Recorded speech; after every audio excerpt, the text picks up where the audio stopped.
Boa noite a todos. Estamos prestes a iniciar nossa live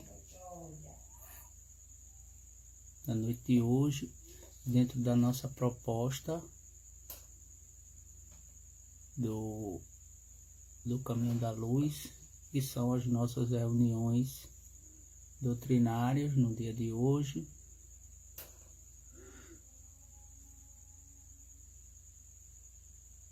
Excepcionalmente, nesse período de isolamento social, nós estamos realizando esta reunião às 19h30, mas no modelo presencial ela é realizada às 16 horas. E as nossas reuniões de estudos acontecem nas quintas-feiras, às 19h30, com temas devidamente escolhidos. E hoje nós vamos trabalhar um tema do livro O Ser Consciente, pelo Espírito Joana de Ângeles, através da psicografia do Divaldo Pereira Franco. Mas antes de iniciarmos, gostaríamos de agradecer já a presença dos que já estão fazendo presente. Marineide, boa noite. Lenice, Mário Penaforte, boa noite a todos vocês, obrigado.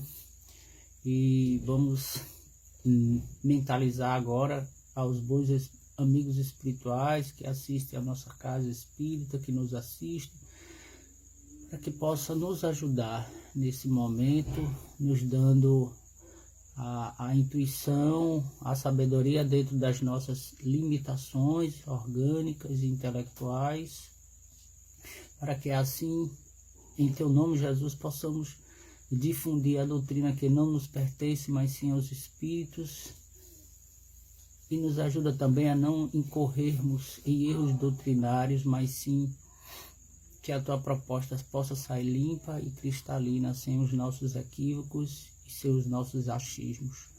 Que Henrique Salazar possa abençoar a todos nós e que dentro dessas possibilidades tecnológicas possamos realizar o nosso trabalho sem nenhum problema, e assim sendo, que venhamos a refletir sobre o tema da noite. Claudeci, boa noite. Então, esse tema eu já vinha pensando há alguns meses a respeito dos gigantes da alma. O livro Ser Consciente, ele faz parte da série psicológica de Joana de Ângeles, que começa basicamente com um homem integral e vai até a psicologia da gratidão. Então é uma visão psicológica sobre a luz da doutrina espírita, para entendermos o nosso espírito imortal. Como sabemos, a própria Joana nos relata através do Divaldo que ela passou alguns anos no plano espiritual estudando psicologia, psicanálise, psiquiatria, para que ela pudesse dar a sua contribuição dentro de uma proposta, como já falei, à luz da doutrina espírita. Então, as pessoas falam que às vezes é o tema que nos escolhe, não a gente que escolhe o tema. Os gigantes da alma. O que é que ela quer trazer com essa questão? Então ela começa assim, de uma forma poética. Eu acho Joana de Ângeles bem poética e profunda.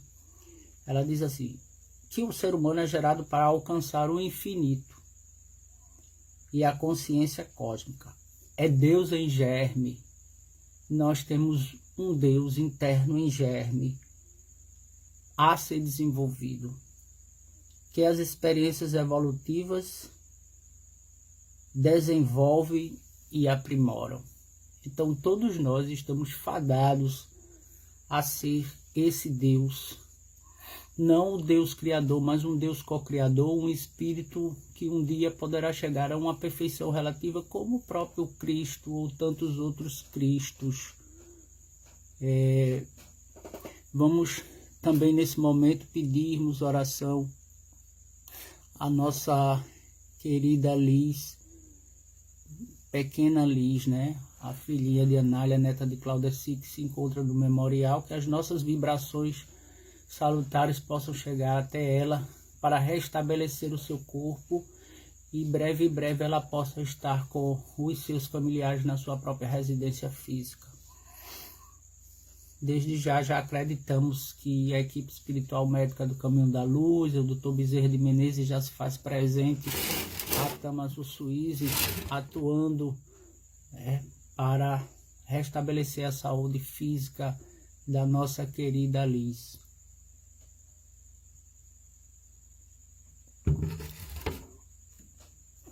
Entre os terríveis gigantes da alma, que tem predomínio na natureza humana, que gigantes da alma são esses?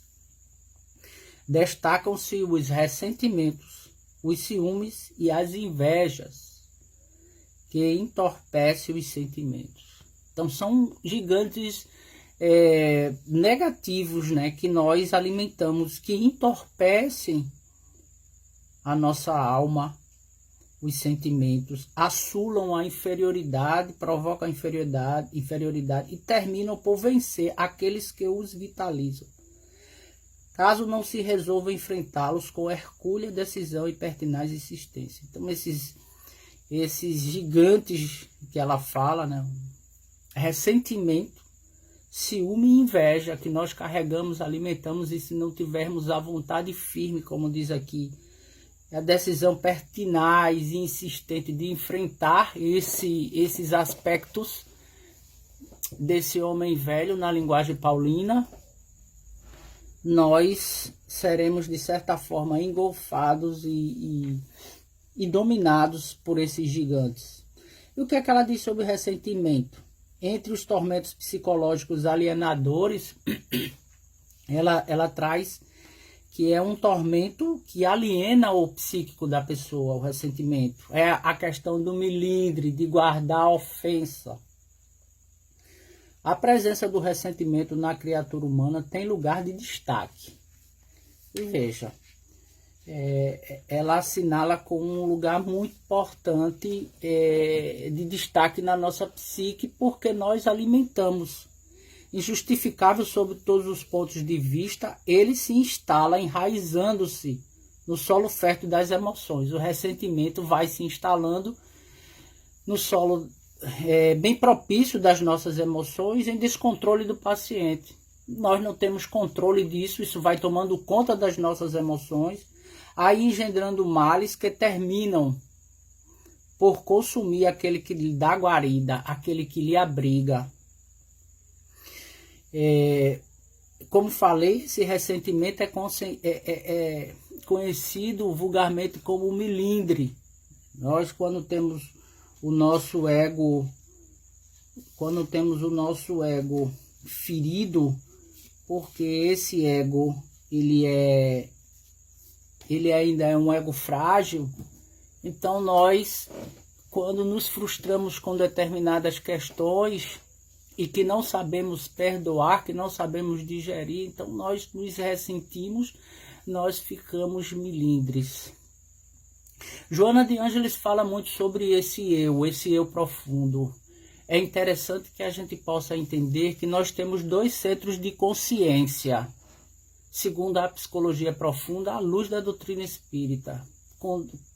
Pedimos desculpa a todos aqueles psicoterapeutas, analistas, mas a psicologia e demais ciências do comportamento humano, se não tiver a luz da doutrina espírita, ela esbarra nos limites e no materialismo, que já não tem mais vez na nossa sociedade, né? Como diria Einstein, o materialismo morreu por falta de matéria. Então,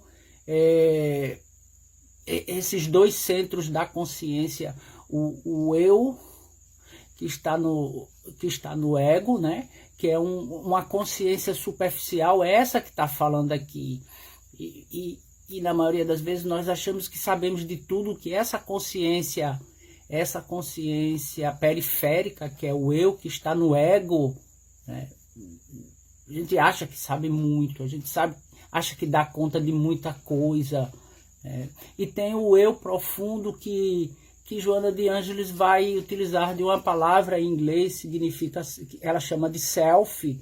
Nós vamos encontrar nas suas obras e nas obras de Jung muito esse termo self. Se formos traduzir, seria o si mesmo, ou o eu profundo, ou a totalidade, né, do nosso psíquico. Numa linguagem espírita, seria o nosso espírito. Então, numa metáfora junguiana, ele relatou que a nossa estrutura psíquica seria assim: o nosso ego, que é essa consciência periférica, né, seria uma rolha. E o nosso eu profundo, o nosso self, o nosso inconsciente, seria o oceano. Então, a nossa consciência seria uma rolha boiando no oceano. Ou seja, o nosso eu profundo, o nosso self, o nosso espírito, ele, nessa metáfora que ele nos propõe, o oceano, nós não conseguimos, nas limitações oculares, divisar o seu final.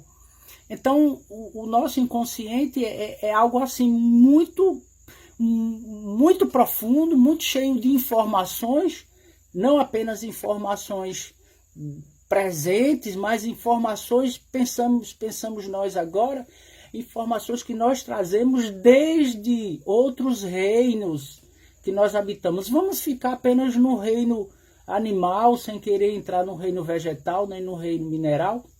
Mas as informações, como diz a herança atávica instintiva que trazemos do reino animal, fora as experiências que nós tivemos em inúmeras reencarnações. Então é um inconsciente profundo com muitas informações, né, com um HD extraordinário, onde encontra o registro histórico, sociopsicológico, antropológico de toda a nossa história particular. Então esse eu periférico, que é o eu que está, né, centrado no ego, é um eu ainda muito limitado. Por isso que se fala, o ego adoece, aí vem o egotismo, o egoísmo, o orgulho, que são adoecimentos do ego. E quando nós temos um ego fragilizado, né, então nós provavelmente vamos sentir os abalos, né, dos contatos que vamos ter com outras pessoas na sociedade, e que em algum momento na nossa existência essas pessoas vão tocar conosco no que diz respeito às nossas emoções, os nossos sentimentos, vão trazer os seus problemas, as suas neuroses e vão nos afetar. E se nós não tivermos bem estruturados psicologicamente, a gente embarca na neurose do outro, a gente sofre, a gente fica ressentido. E ela diz assim: a convivência humana é feita por meio de episódios conflitivos. Nós vivemos numa sociedade cheia de conflitos, porque nós temos conflitos, nós carregamos conflitos. Então é preciso a gente desmistificar uma coisa dentro da doutrina espírita: ninguém aqui na Terra, nesse plano de provas e expiações, está resolvido do ponto de vista psicológico. Na sua maioria, numa linguagem bem freudiana, ou somos neuróticos, ou uma pequena parcela é psicótica ou é perversa. Então, vamos dizer que a grande maioria, né, 90% da população, é uma população constituída de indivíduos neuróticos, outros tantos psicóticos e perversos. Então, o que a gente percebe? Que ninguém está resolvido aqui, ninguém está pronto. O único ser, o único exemplo completista, integral, que aqui nós presenciamos através da literatura, dos seus feitos, que ficaram registrados pelos escritores, os 4 evangelistas, foi Jesus. O restante, por mais que tenha sido evoluído, não estava resolvido do ponto de vista de todas as suas questões psíquicas evolutivas. Então, a existência nossa é uma existência muito conflitiva, muito conflituosa, porque nós somos cheios de conflitos e nos deparamos com o conflito do outro. É inevitável isso, faz parte da nossa sociedade. Por falta de maturação geral, que favoreça o entendimento e a transação psicológica, né? A falta de maturação geral entre as pessoas, que favoreça o entendimento entre as pessoas, entre nós, e a transação psicológica em termos de bem-estar para todos os parceiros, predominando a natureza animal, que nós falamos, que natureza animal? Nós somos seres animais ainda, embora numa escala hominal, mas temos aspectos do animal, somos mamíferos e trazemos uma herança ancestral animal que está íncita no nosso inconsciente, através do inconsciente coletivo, que são os instintos, em detrimento dos valores espirituais. Esse animal ainda é muito forte em relação às questões espirituais e éticos. A competição e o atrevimento armam ciladas. Vivemos numa sociedade extremamente competitiva. Começamos... isso é muito influenciado nas escolas.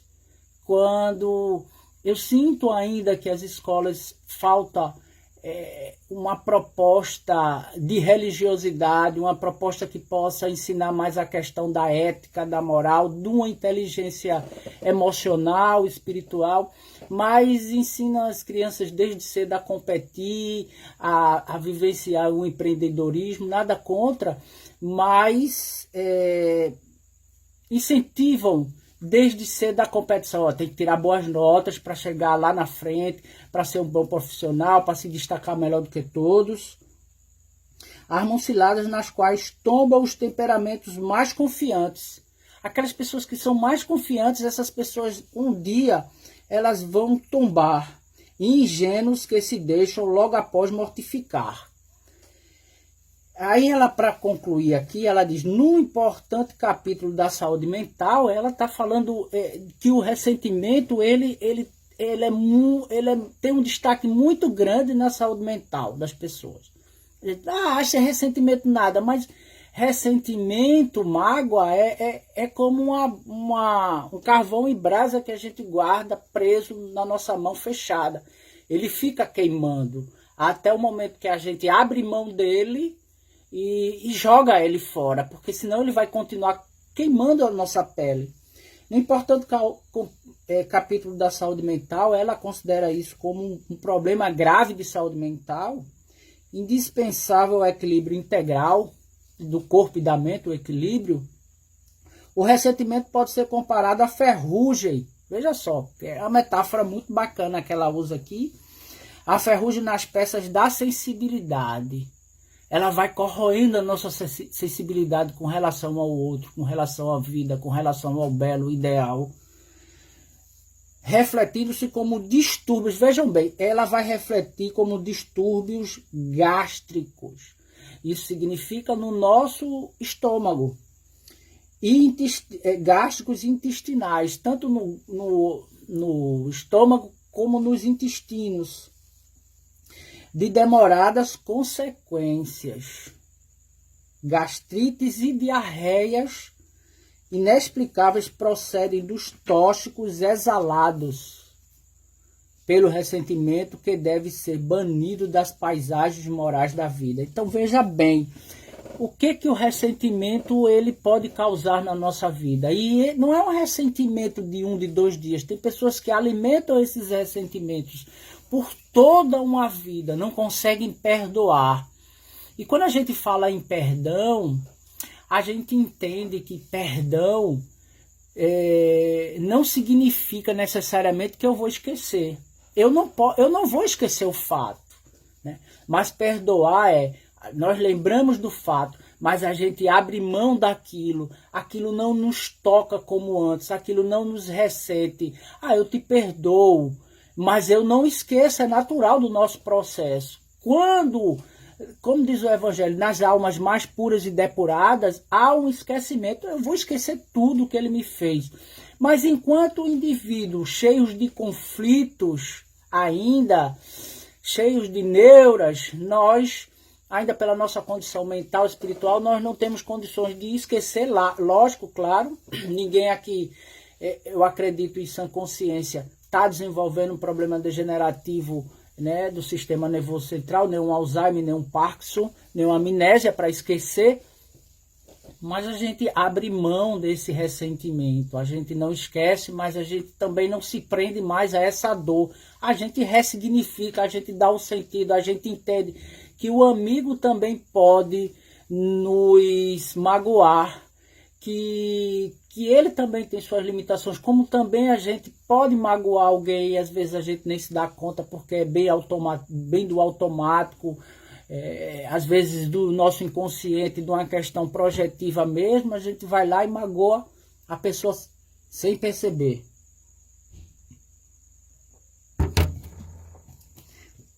Tudo isso ela traz na questão do ressentimento. O processo de evolução é incessante, ela diz.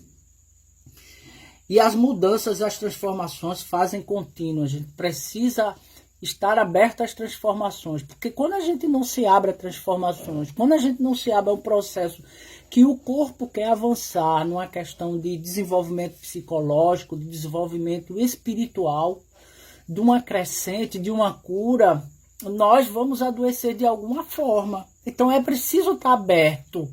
A gente não pode fechar esses canais do crescimento psíquico, impulsionando a conquista dos recursos adormecidos, que está lá no self, no eu profundo, no imo, o Deus interno, como ela fala lá no início, que jaz em todos os seres. Esse Deus interno que está dentro de nós, e foi bem asseverado por Jesus, quando ele diz, vós sois deuses, se quiseres, vós podereis fazer muito mais do que eu faço. Então, Jesus deixou muito claro isso, né? Na nossa condição divina, de seres imortais, de co-criadores. Então, é preciso estar aberto para mudança, para desvencilhar dessa ferrugem. À medida que a experiência fixa aprendizados, esse terrível gigante da alma se apequena e dilui. À medida que a experiência fixa aprendizados, quando estamos abertos aos aprendizados, seja ele pelo amor ou quando no amor pela dor, essas oportunidades vão diluindo esse ressentimento. Então eu vou entender que essa questão do ressentimento não me faz bem, ele está me corroendo, ele está me adoecendo. Agora é uma gastrite, agora é um problema diarreico, mas futuramente pode ser um problema de uma úlcera, pode ser um problema de um câncer gastrointestinal. Então aí já entramos numa questão da psicossomática, para aqueles que acreditam e que defendem que seja a emoção que começa a lesionar o órgão, transformando em si numa doença. E agora entramos para o ciúme, que é o segundo gigante da alma que ela traz. Tipificando insegurança psicológica e desconfiança sistemática, a presença do ciúme na alma transforma-se em algoz implacável do ser. Ela é um inimigo que não dá trégua a nós. O paciente que se lhe tomba as malhas estertora em suspeitas e verdades. Ele fica preso em histórias que ele próprio cria, né? Em verdades e mentiras, né? Em fantasias, numa questão bem paranoide, bem paranoica mesmo, né? Que nunca encontra apoio nem reconforto.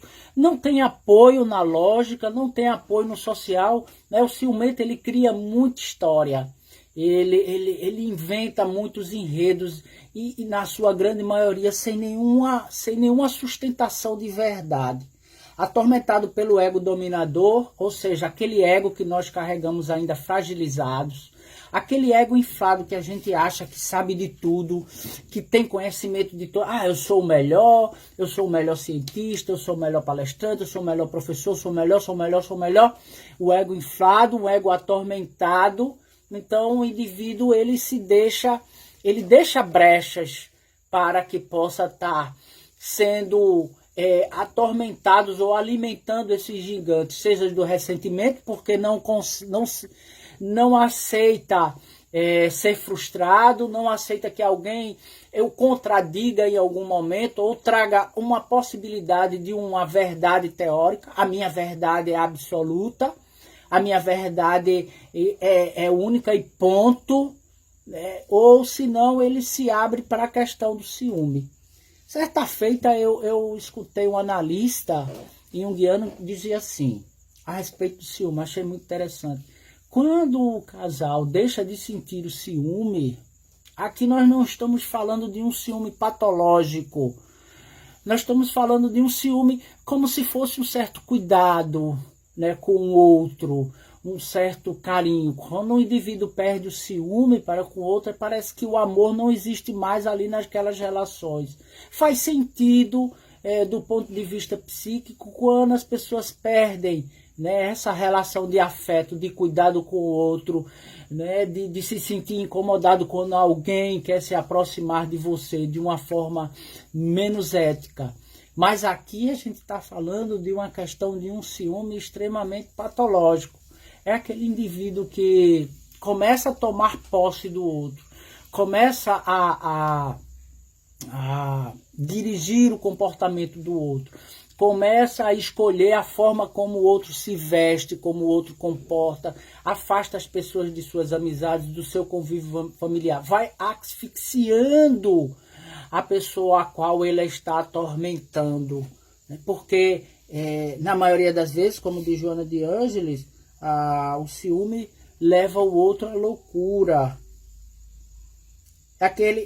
O paciente, quando não consegue asfixiar aquele a quem estima, quando ele não consegue sufocar aquele a quem ele gosta ou ama, dominando-lhe a conduta e o pensamento, foge para o ciúme. Ele foge para o ciúme. Eu não consigo dominar, eu não consigo asfixiar aquela pessoa, eu fujo para o ciúme, cujo campo se homizia a fim de entregar-se aos sofrimentos masoquistas.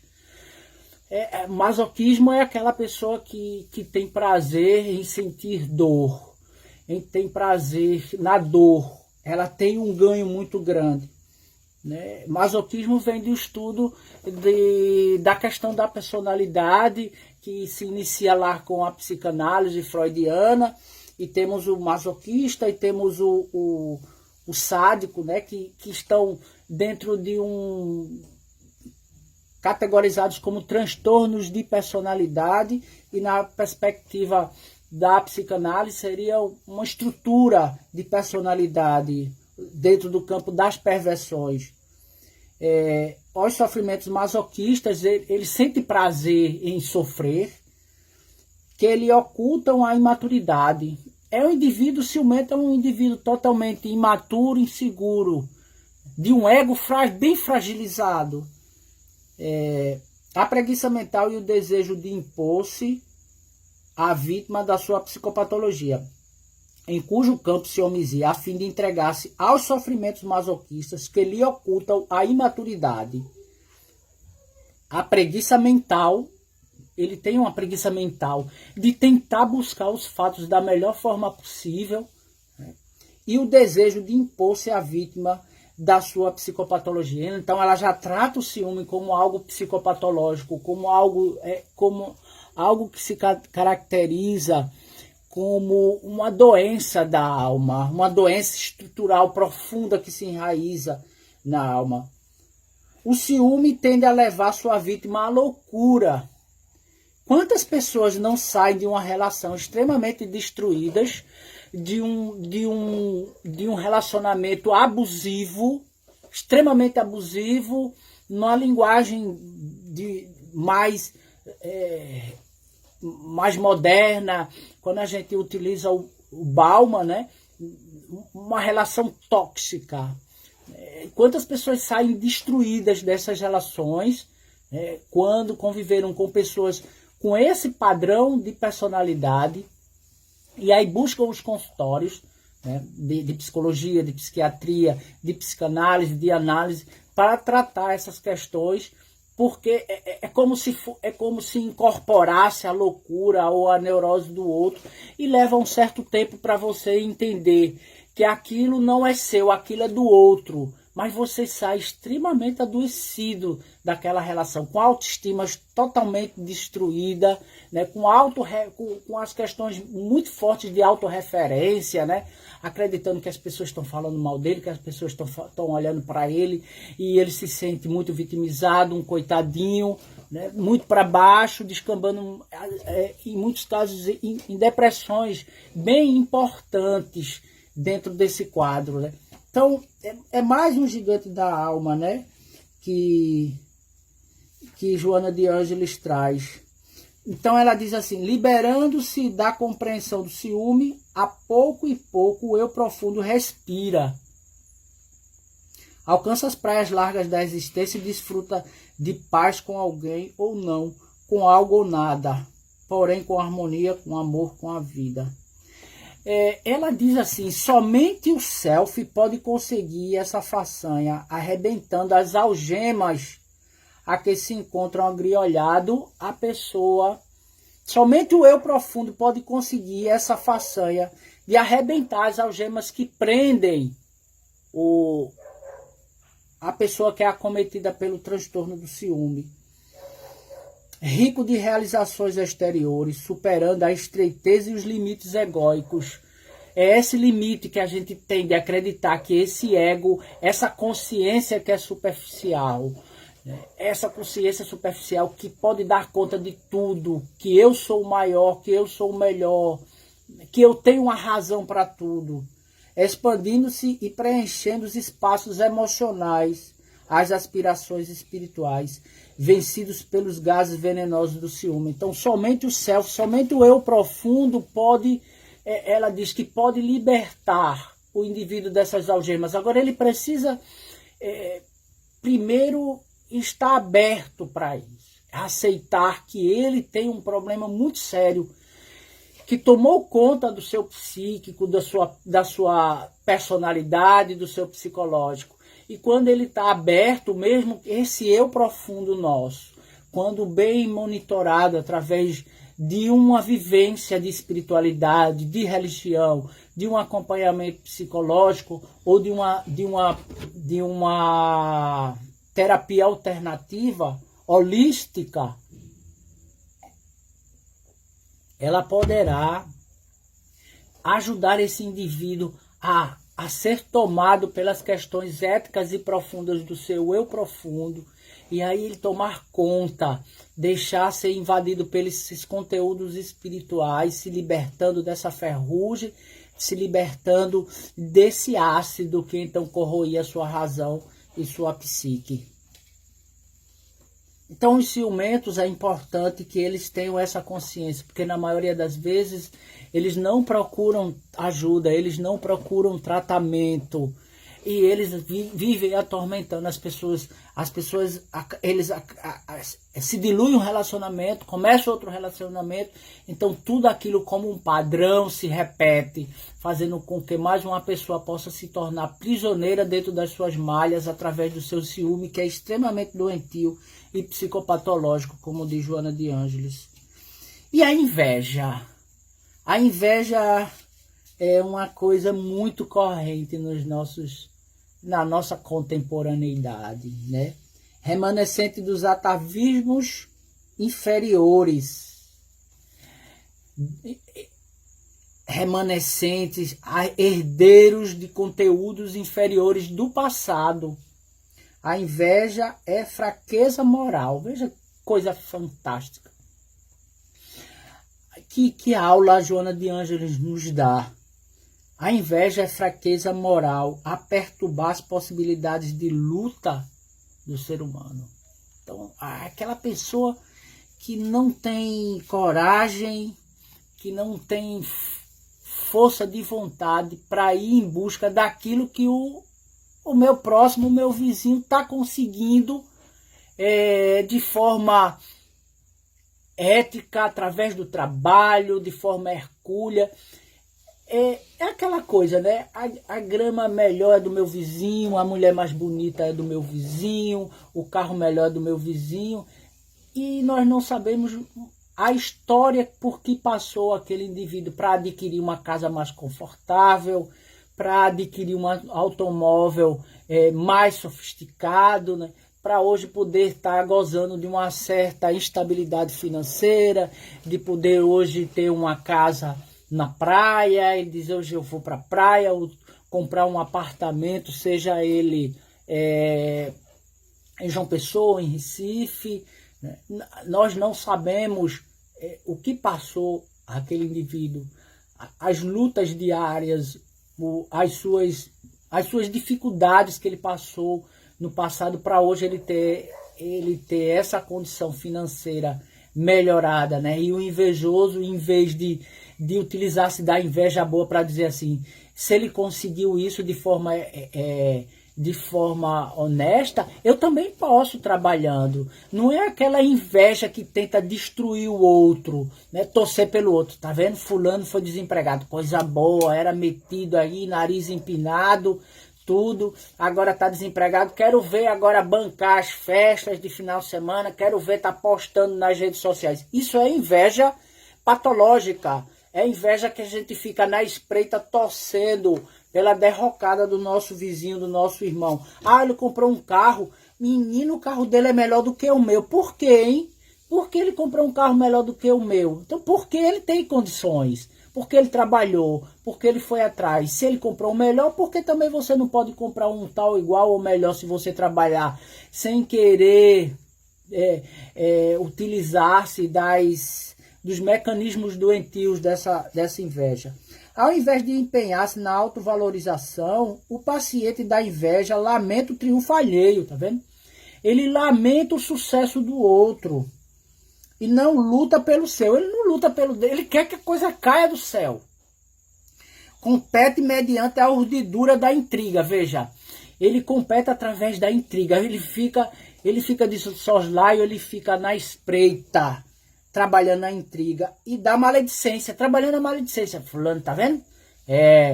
Vai pra praia, aí fica postando nas redes sociais, porque tá comendo camarão, tá com um bom vinho na mesa, ou um uísque e tal, não sei o que, né? Fica na maledicência, mandando recados indiretos nas redes sociais. Por que não? Aquela pessoa não tem direito de um final de semana estar com os amigos, estar com os familiares, numa praia, né? Usufruindo de boas iguarias, de um bom vinho, quem sabe de uma bebida mais refinada, se ele gosta de beber, para quem gosta, para quem tem esse prazer. Qual o problema disso se ele trabalhou, se aquilo é fruto do trabalho honesto dele? O que eu tenho a ver com isso? Mas eu fico na maledicência, eu fico na urdidura por trás, criando fatos inverossímeis, né? Compete mediante a urdidura da intriga e da maledicência. Aguarda o insucesso do adversário. Ele tem aquela pessoa como seu adversário, e aquela pessoa não tá, muitas vezes não está nem aí para ele. Ele não sabe nem que ele existe. No que se compraz. Observa e persegue, acoimado por insidiosa desdita íntima. Ele persegue com a infelicidade íntima aquela pessoa. Egocêntrico. Joana de Ângeles diz que o invejoso é egocêntrico. Tudo tem que girar em torno do ego dele. O egoísmo, o orgulho, o egoísmo, o egotismo, adoecimento dessa estrutura egóica que nós temos, que está no centro da consciência periférica, né? Quando no centro da consciência atual, credor de todos os cultos e referências, ele pretende ser o centro único das atenções e que todos o cultuem através de referências, de bajulações. É como o narcisista, né? O narcisista tem que girar tudo em torno dele. Ele é o mais bonito, ele é o melhor em tudo. Então o narcisista, ele quer pessoas para que possam cultuar a sua beleza, a sua personalidade, né? Insidiosa a inveja é resultado da indisciplina mental. A inveja que nós possamos carregar, cada um de nós, se for inveja patológica, né, ela é uma disciplina mental. Imoral que não considera a vida como patrimônio divino para todos. O sol nasceu para todos, né? Senão para si mesmo. Então esse sol só deve brilhar para mim, não para os outros. Sabe por quê? Fulano tem um iPhone, eu não tenho. Eu tenho um LG lá já ultrapassado isso e aquilo. A pessoa que tem um iPhone, ele trabalhou, ele foi atrás, ele fez por onde, ele passou um bom tempo economizando para ter aquele aparelho, para que aquele aparelho pudesse dar mais conforto tecnológico a ele, para que ele pudesse durar mais tempo com aquele aparelho. E você, se tem um LG ultrapassado ou qualquer outra marca, vá trabalhar para ter o seu melhor ainda, porque tudo isso não nos cai do céu. Trabalha por inveja para competir. O indivíduo, ele trabalha não para crescer, mas para competir. Eu tenho que mostrar para ele que eu sou melhor, eu vou passar por cima dele, eu vou roubar o cargo dele. E nós vemos isso muito forte nas empresas privadas. Poxa, a empresa privada é uma verdadeira aula de humanidade. A empresa privada é uma verdadeira aula de... É como assim, seja bem-vindo ao reino hominal, seja bem-vindo à civilização humana, porque é uma competitividade tão forte que enquanto você aqui está numa posição, tem 5 querendo a sua. Mas não é, muitas vezes, não é querendo de forma sadia, é esperando um momento frágil seu, puxar seu tapete e assumir sua função. Então isso é um invejoso patológico, o perverso muitas vezes que está lá na sociedade. Trabalha por inveja para competir, sobressair, se destacar. Se ele quer sempre se destacar, ele quer ser o melhor do que todos. Não tem ideal nem respeito pelas pessoas e pelas suas árduas conquistas. Respeito nenhum. Não tem respeito por que ele conquistou, pela pessoa que ele tem. Então, eu vou em busca disso, né? Da profissão, do status que ele hoje tem. Normalmente moroso e sem determinação, resultado de sua morbidez inata, o enfermo da inveja nunca se alegra com a vitória dos outros. Não vai se alegrar com sua vitória de forma nenhuma. Ele pode até dizer na tua frente, estou feliz contigo, mas é da boca para fora. Por dentro ele está dizendo, né, que porque com ele, né? Isso não é para ele, isso era para mim. Nem com a alheia realização. A inveja descarrega correntes mentais prejudiciais dirigidas às suas vítimas. A inveja ela tem uma energia tão negativa, né? E que ela é dirigida para as suas vítimas. Agora, ela só alcança se a gente estiver no mesmo patamar vibratório de sintonia. Se a gente não estiver nesse patamar, nós não somos atingidos. Que somente alcançam se estiverem em sintonia. Tá vendo como diz Joana de Ângeles? E ela diz assim: qual seria a terapia para a inveja? O interessante é que Joana de Ângeles, ela faz uma descrição do problema, vai desenvolvendo, trazendo os sintomas, numa linguagem, vamos dizer, numa linguagem de psicopatologia, né? Já que estamos falando muito que isso está configurado, segundo ela, como transtornos psicopatológicos. Ela descreve o problema, a causa, os sintomas, e ela traz a terapêutica. Né? Ela não só faz descrever sintomas, né? Como a psicopatologia descritiva, que vai só dizer, sintoma é esse, não propõe nada. Ela sempre tem uma proposta. A terapia para a inveja consiste inicialmente na cuidadosa reflexão do eu profundo.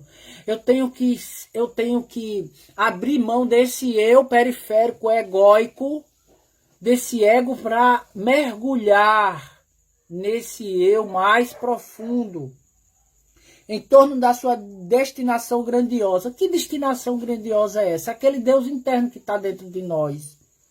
No futuro, avaliando os recursos de que dispõe, considerando que a sua realidade é única. A minha realidade é única. A do meu próximo também é única. Eu não posso querer ter a vida do outro. Eu não posso querer ter o status do outro. Isso é uma realidade pessoal dele. Eu posso construir a minha realidade psíquica, moral, econômica e social. Mas a dele, é intransponível. Que a sua realidade é única e individual, não podendo ser medida nem comparada com as outras, em razão do processo da evolução de cada um.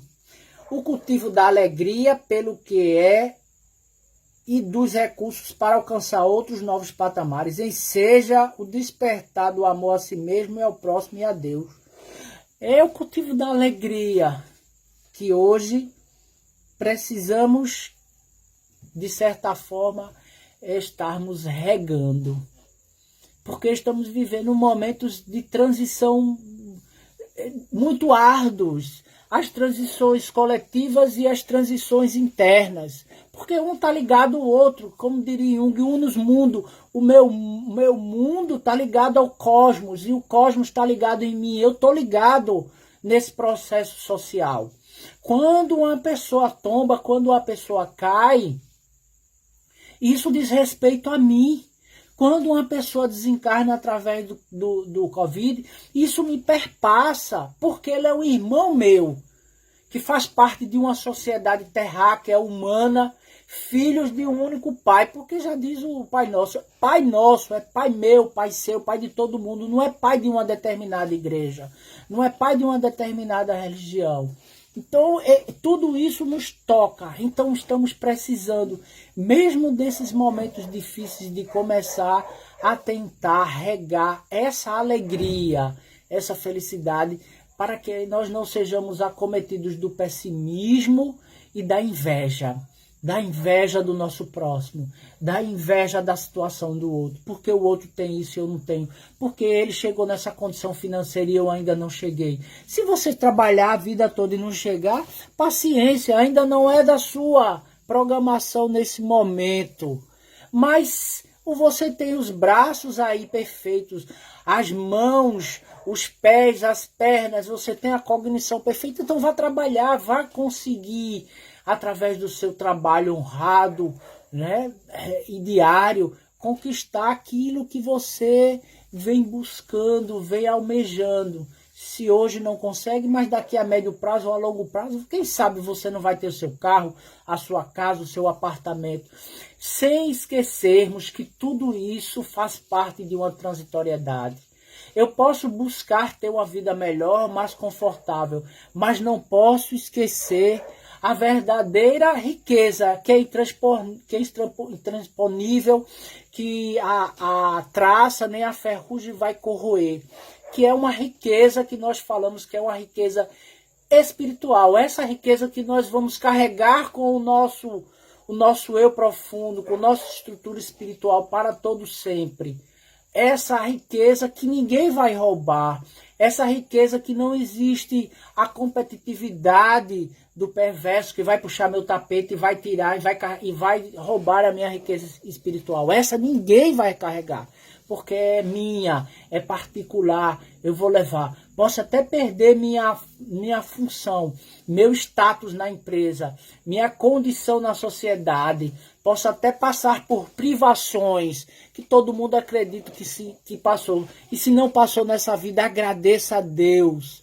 Né? Agradeça a Deus por não ter passado fome, por não ter passado privações mais sérias, por problemas de saúde mais severos. Agradeça, porque se você não passou é porque você veio com um Dharma muito extraordinário, você está colhendo seus bônus horas. Mas se você está passando por isso, tenha resignação, tenha fé, tenha coragem que tudo isso vai passar, né? Porque já dizia o Chico, tudo passa, né? Então, os tormentos vão passar, as tempestades irão passar.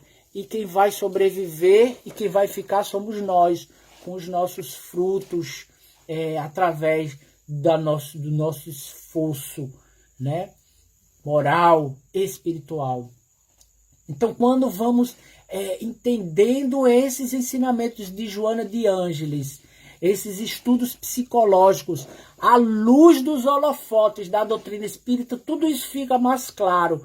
Porque a gente deixa também de se culpar tanto, de se martirizar tanto, entender como diria o espírito Hermance, é fazer uma reforma íntima sem martírio, é não nos culparmos tanto, é não nos flagelarmos tanto e entendermos que somos criaturas ainda com muitas imperfeições, com muitas neuras, e como já dizia o Paulo de Tarso, que foi uma criatura que ao conhecer o Cristo entrou num processo de crescimento, de individuação extraordinário, que o mesmo já dizia, eu carrego as marcas do Cristo, não, quando ele diz isso, ele não se tornou uma criatura alienada, psicótica, assumindo a personalidade do outro. Não, é porque ele, quando diz eu carrego as marcas do Cristo, ele foi ao encontro do seu eu profundo, do seu self, e lá encontra-se a pedra filosofal, numa linguagem alquímica.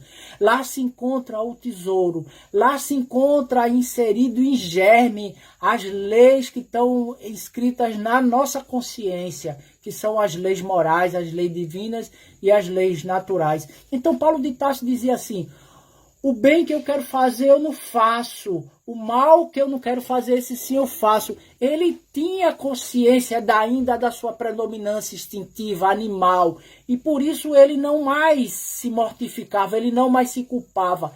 Ele entendia, dentro de uma linguagem nietzschiana, que nós somos humanos aqui na Terra, demasiadamente humanos. Somos espíritos encarnados em um corpo ainda com muitas limitações orgânicas, mentais, cognitivas, né?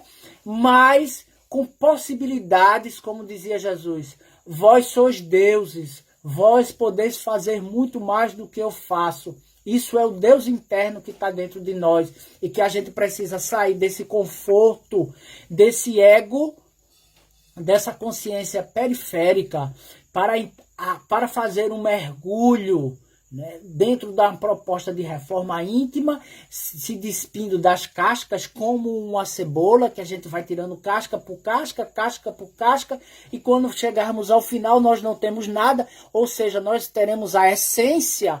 Então vamos tirando as cascas das personas, nos despindo dos mecanismos de defesa do nosso ego, para caminharmos, para chegarmos à sombra, a nossa sombra coletiva, que nós não queremos encarar, que nós não aceitamos, e quando nós não aceitamos, reprimimos, nós projetamos no outro, nós perseguimos o outro, porque é no outro que a gente se vê, e como a gente não aceita na gente, a gente persegue, maltrata, e muitas vezes nós percebemos os casos aí de crimes contra os nossos irmãos, contra mulheres, contra homossexuais, porque eu tenho algo dentro de mim, eu não aceito, eu odeio, então como forma de compensar e de aliviar esse sofrimento psíquico, eu vou lá, mato o outro, mas na realidade eu estou matando em mim, tentando matar em mim a sombra.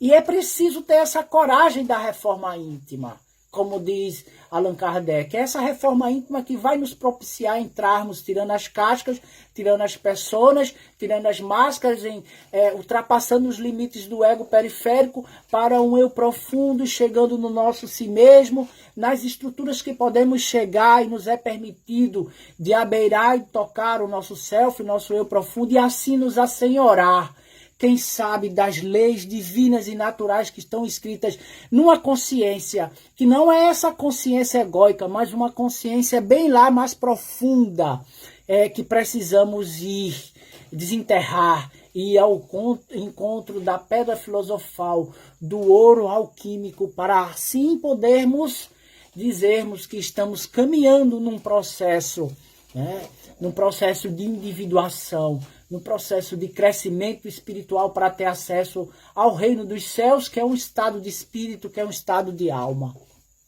Então, Joana de Ângeles, ela nos propicia esse convite, ela nos provoca, ela nos traz para esse exame, porque quando a gente está lendo esse livro, quando eu falei tudo isso aqui, quando nós falamos tudo isso aqui, nós não estamos direcionando único e exclusivamente para quem está aí nos vendo de forma online, mas a mensagem primeiramente vai para a gente, para começarmos a trabalhar esses gigantes, não esses gigantes éticos, mas esses gigantes destruidores, que é o ressentimento, que é a inveja, né, que nós trazemos dentro da gente, né?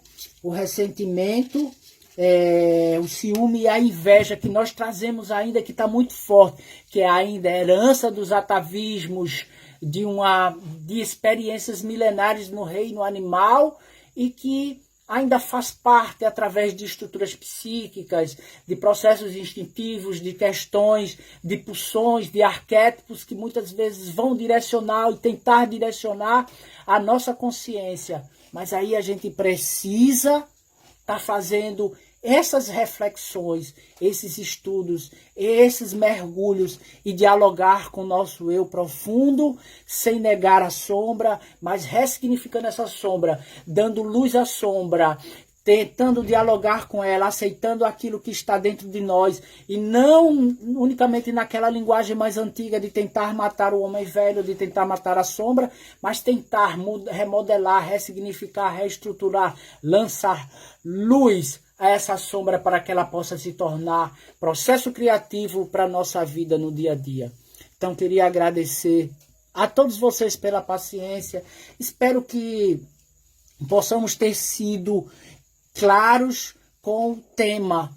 É um tema psicológico, é um tema profundo, é um tema científico, como a doutrina espírita também é profunda, é psicológica e é científica. E nós estamos sendo convidados a todos os momentos a estudarmos essa proposta psicológica espírita profunda nos seus 3 aspectos, sem menosprezar a filosofia, sem menosprezar a ciência, nem tampouco o processo ético e moral. Como diria Emmanuel, a doutrina espírita é um triângulo equilátero de 3 lados perfeitos, onde um não pode caminhar em detrimento do outro.